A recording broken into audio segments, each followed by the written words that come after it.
Prime Minister, look, full house here. Thank you. It seems that you'll be needing a bigger auditorium next year. I think we will, yeah, we're a corporate services, exactly. Can I just say to all of you, good morning and a warm welcome.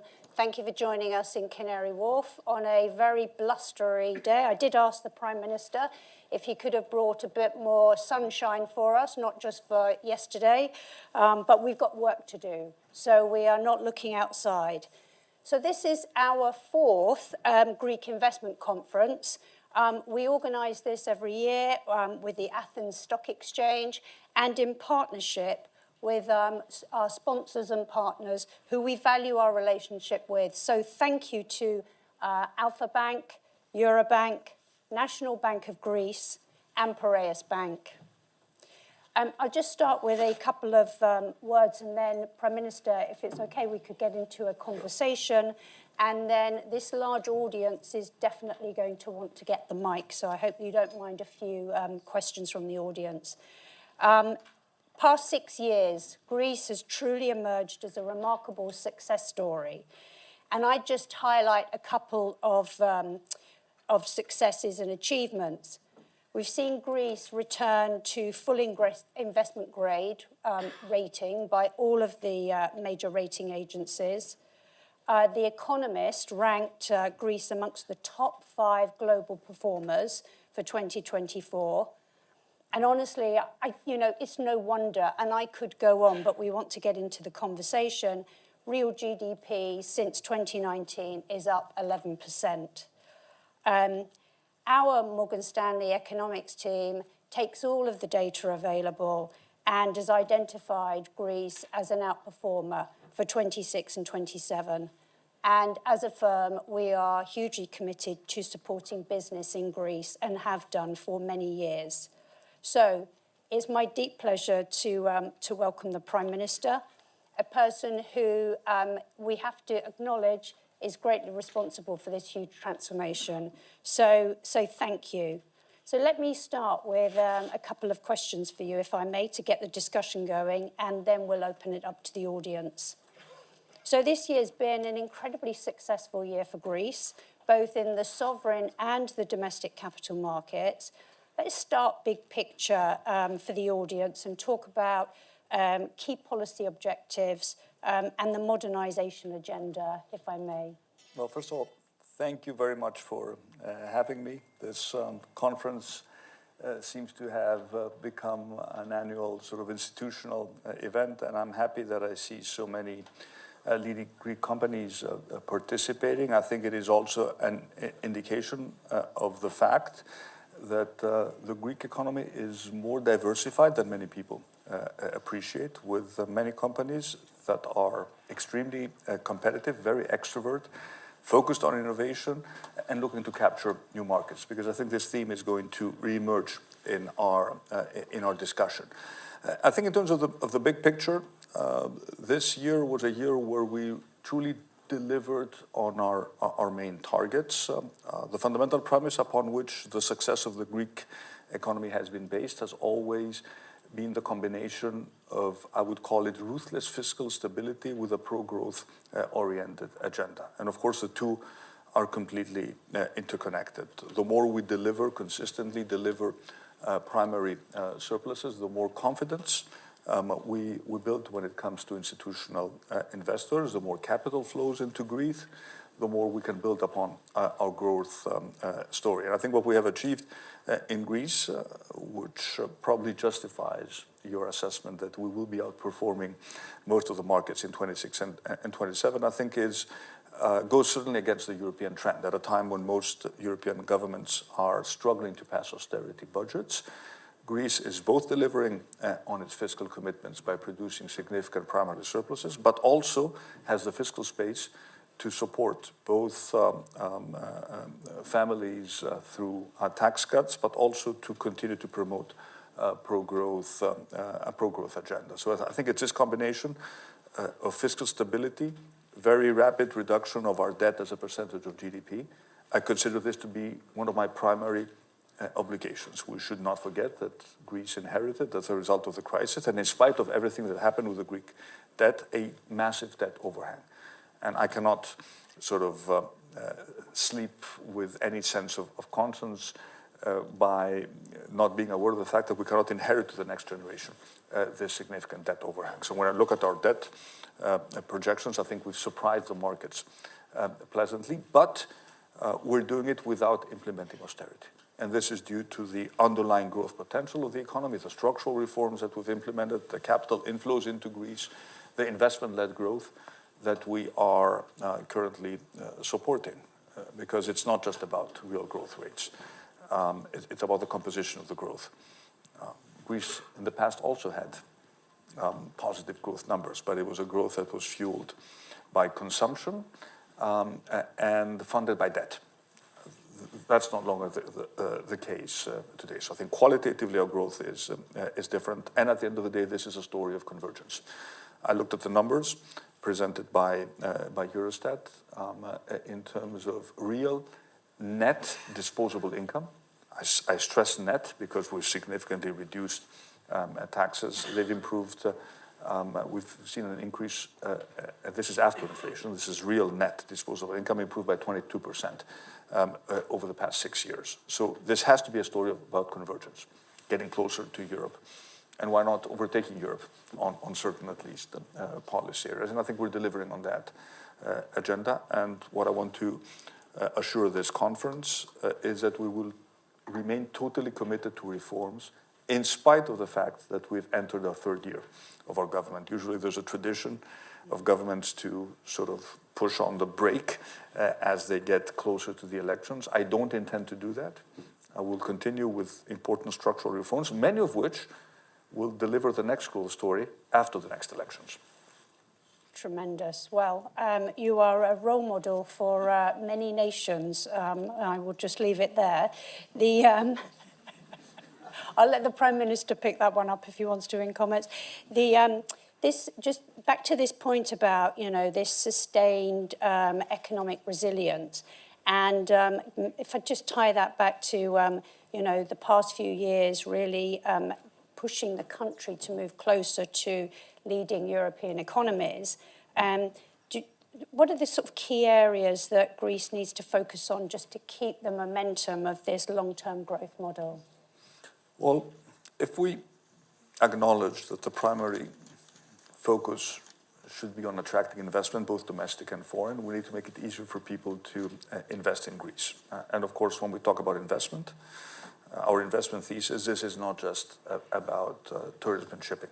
Of course, tourism is critical for Greece. And if you look at the number of people who came to Greece, almost 40 million this year, and the net inflows when it comes to tourism, my goal when it comes to tourism is I'm unapologetically ambitious. I want to make Greece the #1 tourist destination in the world when it comes to tourism, focusing on high-quality tourism, expanding the tourist season, services around tourism, because one should not forget that when one invests in tourism, there's a whole local supply chain that supports tourism. This is not just about bringing in people from abroad. I mean, tourism is a key driver of the economy. But of course, there are many other sectors where we can deliver significant growth from energy to manufacturing. People forget that Greece, and many companies represented here, has a very decent manufacturing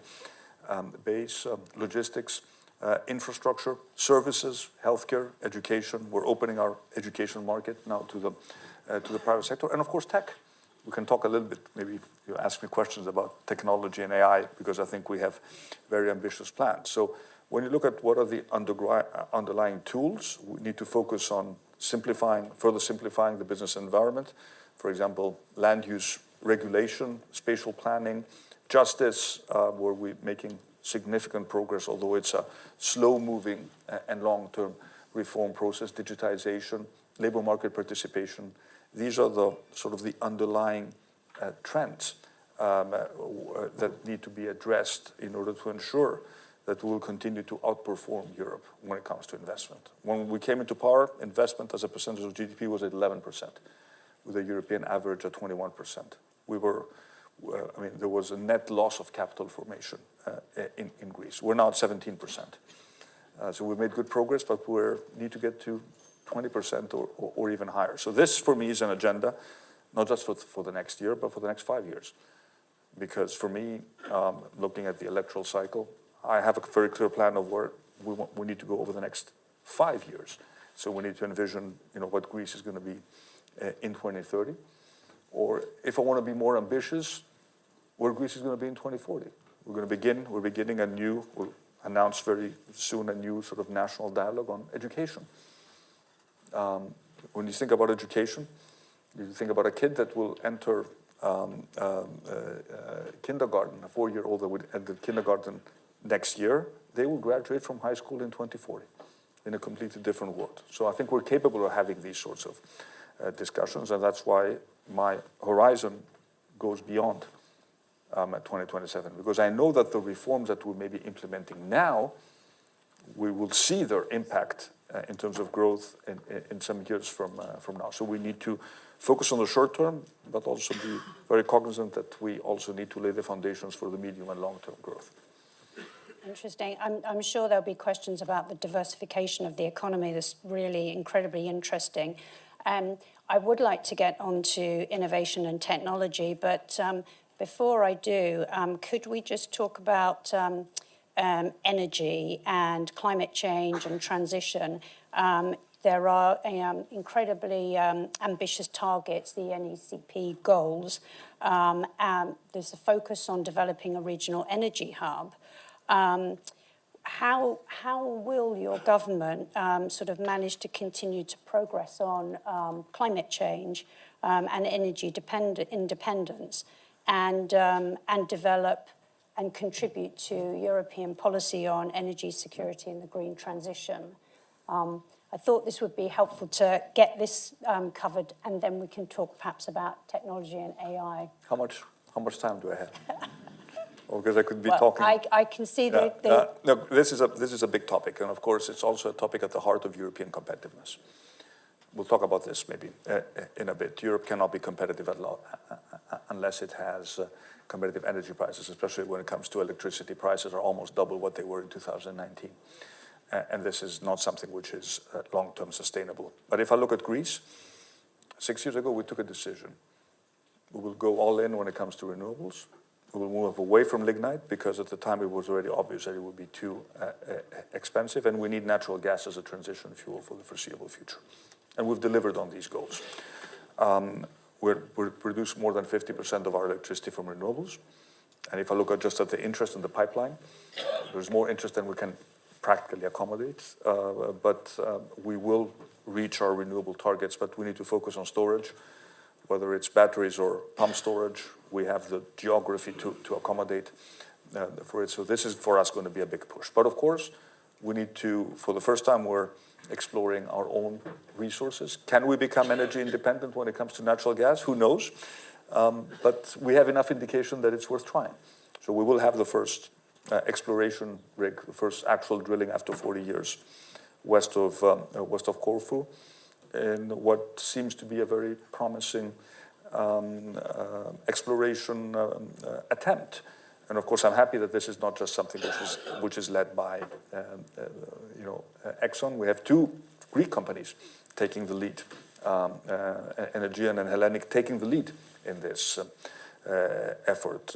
So maybe there's going to be significant upside in terms of our energy independence. But we know that in the short to medium term, we will use natural gas for electricity production. And of course, we are also leveraging our geographic position.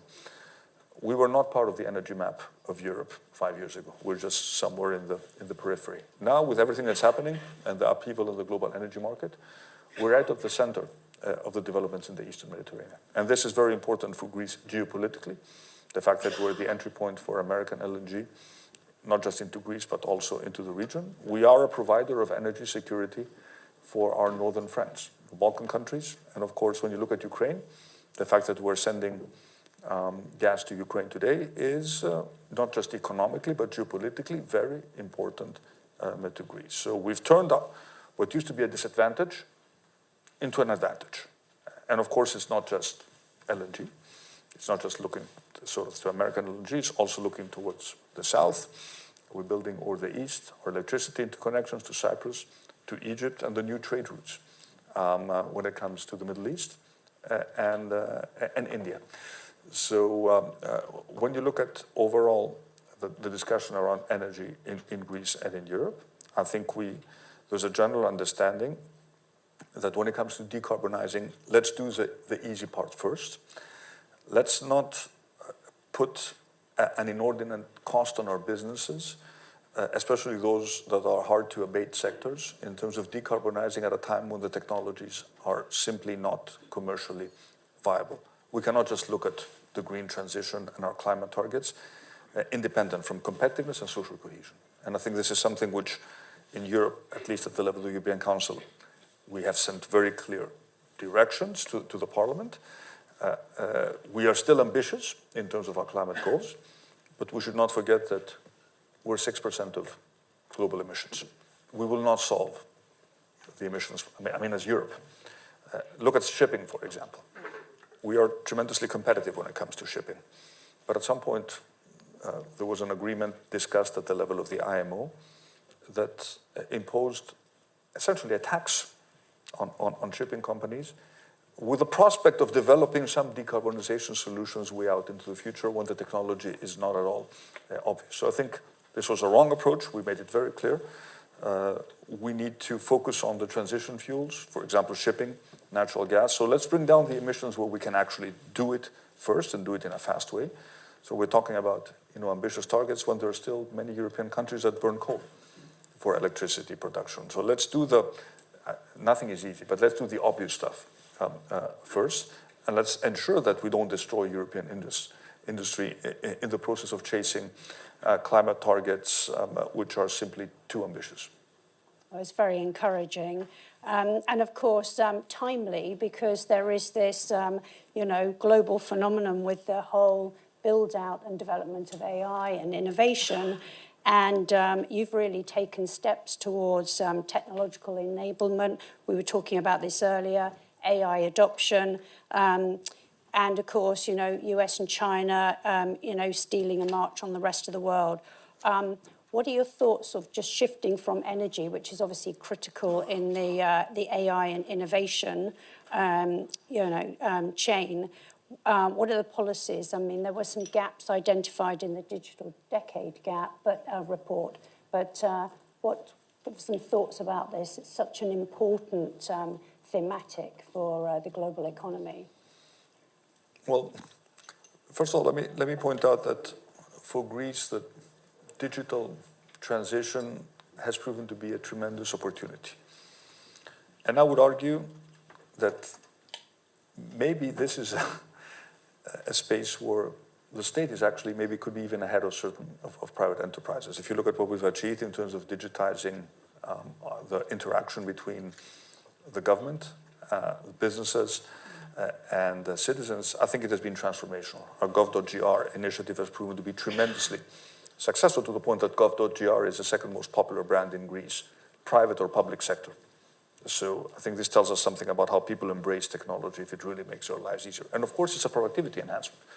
I mean, look at how much time, especially a medium-sized enterprises lost in terms of dealing with the state. It is really improving our productivity to be able to do that. So this is a sort of 1.0 transformation. The 2.0 is how do you add AI enablers in terms of improving the productivity of the public sector.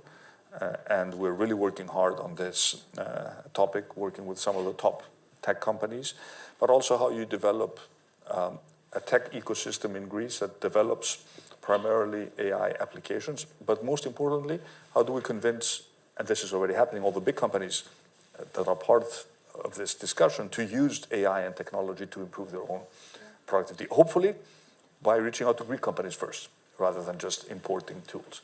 And of course, when it comes to the infrastructure, we're building lots of data centers in Greece because we can cover the energy supply. But this is not just about infrastructure and data sovereignty. it is about, in my mind, developing smart applications, both at the government and at the private sector level, that will improve productivity. And when it comes to the business of government, there I really think that we have an opportunity to leapfrog many other governments. Not many governments have what we have in Greece now. Look at, for example, I don't want to use the UK example, but look at countries such as Germany. Germany is still an analog country in many ways. What we have in Greece, I don't think has been recognized enough in terms of how important it is and how much we can build upon these foundations to launch sort of the next productivity revolution when it comes to the public sector. And if you look at sort of problems, big reforms, so for example, land usage, issuing building permits, we're implementing a big structural change. I mean, these are issues which technology will help us to address.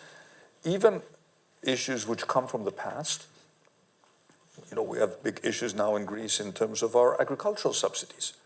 But this is essentially a problem of merging databases and cross-referencing information that already exists. It's a painful transition right now, but in a year from now, we will be able to ensure that whoever, is entitled to an agricultural subsidy will get the amount that they're entitled to. And because we're cutting out fat and corruption from the system, the true farmers will receive more money because the pot is the same. So this is an example of a reform that may be painful in the short term, but in the medium to long term, it's the right thing to do. So I'm a big believer in technology as an enabler, and there are many, many examples of how we can make our life easier and how we can be very, very innovative in terms of how we use technology to also deliver better public services. I think especially as you talk about this critical partnership between public and private, I think that's absolutely right. It would be remiss of me to not cover the fact that we are in a midst in a period of deep geopolitical complexity. Can we sort of shift a bit to your views on Europe's roles, European initiatives to enhance and strengthen global security, and is there a role for Greece in that, or is that just a big sort of European project? I think that Greece has regained its credibility in Europe, and this allows us to punch above our weight. We now have, a candidate for the president of the Eurogroup. He'll be joining you tomorrow, I understand. There are two candidates, a Belgian and a Greek. I don't know what's going to happen, but the fact that Greece, 10 years after the fiscal crisis, is credibly able to actually compete for the presidency of the Eurogroup, I think is indicative of the progress that we have made and of the fact that we aspire to play a role in European affairs. We've been able to do it in the past, in difficult times. For example, I remember COVID and the vaccination certificates. We were at the forefront of opening up tourism, during COVID. So we've actually demonstrated that we can contribute to the European debate, and certainly this is a role I aspire Greece to play. And when you look at Europe now, we have specific priorities on the agenda. I mean, the Draghi report says it all. But at the end of the day, have we made enough progress? The answer is no. Energy, interconnections, creating a true European energy market to bring down the price of energy for everyone. Savings and investment union, what we used to call capital markets union. I mean, we are delivering on that front. I mean, the Athens Stock Exchange is now part of Euronext, so we are open to be part of bigger projects. There are, foreign banks taking stakes in Greek banks. So we believe in this broader European story. Simplification. I was reading an article yesterday in the FT about the cost of submitting an application to the Innovation Fund. It's absurd. I mean, we've created a European bureaucracy that is stifling innovation and just adds, at the end of the day, it's probably not worthwhile for companies to actually go through all that pain. Single market. The 28th regime, this is something that Letta wrote about. This is so important. Can we create a legal structure that would allow our startups to do business in all European countries? So these are 4 thematics, and I've not spoken yet about the geopolitics and about defense, where I aspire Greece to actually play a role and to contribute to the debate. And I would also argue that we're in a different situation. We spoke a lot about the success of our economy. It is directly correlated to political stability. If you look at the European countries now, there are countries which are in a mess because the politics don't work. The politics in Greece do work. And they will continue to work, and I'm convinced about that even after the 2027 elections. Because at the end of the day, people are very much aware that they need a stable government to deliver safety and prosperity. And right now, I'm afraid that New Democracy is the only game in town when it comes to have a credible proposal on how to govern the country and take it forward. That's why I'm also very optimistic about the 2027 elections. And of course, I would point out again in this audience that the elections will take place in the spring of 2027. You know, I've been attending this conference numerous times, and I do remember the skepticism when I first came before the 2023 elections. At the time, the one question is, will you have an absolute majority? I said yes, many people questioned it, and we delivered. And I remember the polls, you know, in April of 2023 indicating that we were at 33% and we go to 41%. We have a story to tell. We delivered on our promises. We have a story to tell about the future of the country, the next 5 years, and that's why I think this currency of political stability is so important, not just in Greece, but also in Europe. So when we talk in Europe and try to make our case about what's good for Europe, I think we're being listened to, and I think we have the capability, especially when you sit at the European Council. You wear 2 hats. You wear your national hat, and you wear your European hat. And I'm fully aware of the fact that, of course, my national priorities are important. But if Europe doesn't do well, we're not going to do well. If, I don't know, the big European markets enter into a recession, what will this mean for our tourism? So we're not an island of of growth in a sea of turbulence. We need to ensure that Europe also does well in order for us to do even better. Well, you're absolutely right that political stability matters to funding markets. It's really a key priority to see stability when investing and financing. Voters, though, care about social issues and social matters. Just before I open it up to the audience, do you want to comment on a couple of sort of the social programs and social agenda for Greece? And you have highlighted the importance of education, you know, obviously having the right talent, particularly as you continue to diversify the economy. Any sort of concluding remarks there? I think we're at a time when all incumbents are under pressure, some more so than others, but it's also true for us. Cost of living is a real problem. One needs to acknowledge it openly.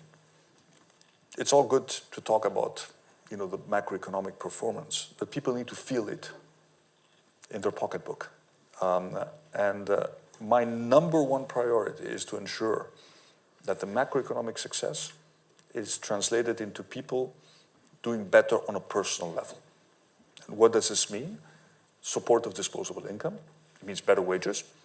It means also, you know, for the companies that are, you know, part of this group to understand that, you know, as the economy is doing better, they need to share the prosperity of their company with their employees. We've seen increases in nominal wages, but we can do better. And of course, we are returning 1.7 billion euros in tax cuts. So if you're a young person today in Greece under 25, you will pay 0 income tax. 0. So, and this is particularly important at a time when we want to direct more young kids towards technical education, vocational training. That's where the skills we need. If you talk to the companies, where do they need skills? That's where they need. And I want these companies to actually train them. If you enter the job market at 22, for example, or 20, for 5 years, you will not pay income tax. And between 25 and 30, you will pay 9% instead of 22%. And for families with children, bigger tax credit, depending on the number of children you have. So people will see that in their paycheck come January.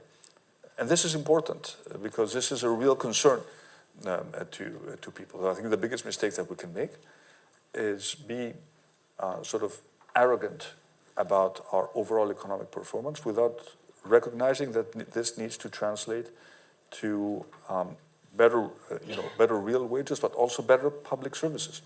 We've made big improvements in healthcare, and I'm happy about that. There is a transformation taking place in our national health system. People are recognizing, are beginning to recognize it. Look at, for example, the future of healthcare and the costs. We are at the forefront in terms of preventing screening examinations in Greece. This is the future of healthcare. So people need to understand that we care about them. We may not always be able to solve all their problems. Nobody is. But we care and we try. These are two important words that need to be at the forefront, because it's very, very dangerous for us to come to these beautiful investor conferences, get all the, get the applause that I think to a certain point we deserve, but recognizing that this needs to be, we're politicians and we're here to improve people's lives.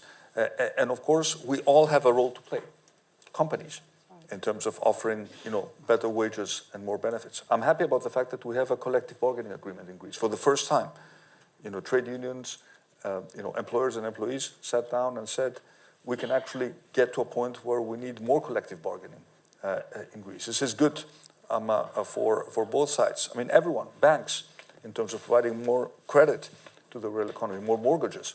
We still don't have enough mortgages in Greece. So we need to understand that we need a new social contract, although I don't like the term because it's been overused, and that essentially everyone needs to understand that they have skin in the game, that they have something to look forward to. If the country does well, this is not just a story about a few people. It's a story about the majority of Greeks need to benefit from this new shared prosperity.